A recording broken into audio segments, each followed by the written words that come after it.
the game. Tiger hasn't been talking like someone closing a chapter, he's been talking like someone laying groundwork. Mentions of physical progress, careful but confident language about what his body can handle. Even subtle references to future seasons, not weeks, not months, but years ahead. That's not how farewell tours sound, that's how unfinished business sounds. And it sent a ripple through a tour that thought it knew what was coming next. So the questions start piling up fast. Is Tiger Woods quietly planning something for 2026? Is this a carefully managed comeback, a reinvention of what competing looks like at this stage of his career, or something even bigger than playing? Golf again? Because when Tiger moves, the entire ecosystem of the PGA Tour shifts with him. Schedules change, expectations change, the spotlight follows. And right now, that spotlight is getting brighter by the day. And maybe that's the biggest shock of all. This isn't just about whether Tiger can compete, it's about whether he's about to reshape the landscape of professional golf one more time without ever announcing it out loud. Because if history has taught us anything, it's that when Tiger goes quiet, something big usually comes next. To understand why this moment feels different, you have to understand why 2026 matters. The PGA Tour isn't just rolling into another season, it's heading toward a structural crossroads. Behind the scenes, schedules are being reshaped, priorities are shifting, and the tour is still recalibrating its identity in a post-fracture era. Stability is the goal, but uncertainty is everywhere.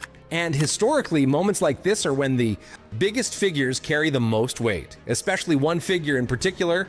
Then there's Tiger himself. By 2026, he'll be in his early 50s, carrying a body that has endured surgeries, setbacks, and comebacks that would have ended almost anyone else's career. The public assumption was simple: fewer appearances, symbolic tee times, maybe 1 or 2 emotional returns a year. Protect the legacy. Don't chase something the body won't allow. That story felt settled, comfortable, predictable. And that's exactly why what's happening now feels so unsettling. Because recent reports haven't been asking if Tiger will disappear, they've been asking what comes next. That's a subtle but important shift. Analysts and insiders aren't framing him as a ceremonial figure anymore. They're talking about timelines, about preparation windows, about whether selective competition could still be realistic. The language has changed from reflective to speculative. And when the tone around Tiger shifts like that, it usually means the internal reality has already changed. The expectations not long ago were low by design.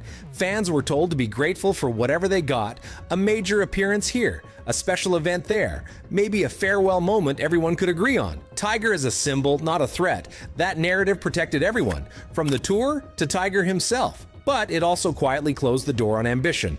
And now, that door doesn't look nearly as shut as it once did. That's where the contrast becomes impossible to ignore. What people expected was a slow fade into legend. What Tiger is signaling now feels like something else entirely. Measured, controlled, but forward-looking. Not chasing the past, but refusing to be defined by it. And when you line that up with a PGA Tour searching for direction, one question starts to loom larger than all the rest.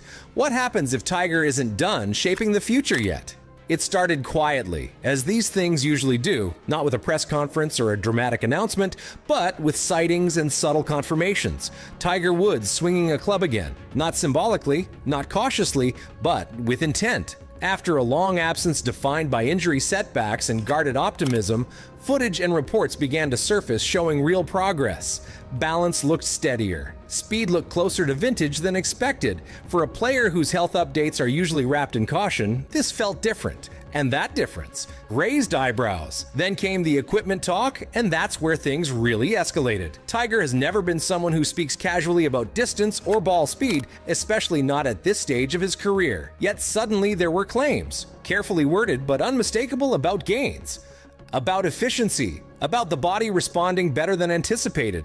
That's not nostalgia speaking, that's data-driven confidence. And for someone supposedly winding down, those are not the metrics you focus on unless you're measuring yourself against competition. Behind the scenes, the whispers grew louder. Insiders began floating timelines that stretched beyond a single season. Not promises, but possibilities. Not guarantees, but scenarios. Competitive golf, selective schedules, preparation cycles that only make sense if the goal is to actually contend, not just participate. The most telling part wasn't what was said publicly, it was how seriously these predictions were being treated by people who know how Tiger operates. This wasn't fan fiction, it was informed speculation, and that's why these moments can't be dismissed as isolated events. A swing video here, a distance claim there, a carefully placed comment about readiness. On their own, they're easy to brush aside. Together they form a pattern, a direction. This doesn't look like a retired legend enjoying the game on his own terms. It looks like someone methodically testing limits, gathering information, and seeing how far the door is still open. Because Tiger has never done anything randomly, and if these moves are intentional, then the rumors aren't speculation anymore. They're signals. What's become clear over the past few weeks is that Tiger Woods doesn't need to announce anything to command attention. A single update, a short clip, a carefully chosen sentence. That's all it takes for the PGA Tour ecosystem to shift its focus. No other player, past or present, still has that kind of gravitational pull. And as the rumors around 2026 grow louder, the tour isn't just watching from a distance, it's listening closely. Inside tour leadership, even the smallest Tiger developments carry outsized importance. His schedule influences calendars. His availability affects event profiles. His involvement changes conversations about priorities, exposure, and long-term strategy. This isn't about favoritism. It's about reality. When Tiger is relevant, the tour benefits. And when he's potentially relevant again in a meaningful way, planning becomes more complicated. You don't ignore a variable this powerful, especially during a period of structural change. Then there's the commercial side, where the reaction has been immediate. Sponsors track Tiger updates like market signals.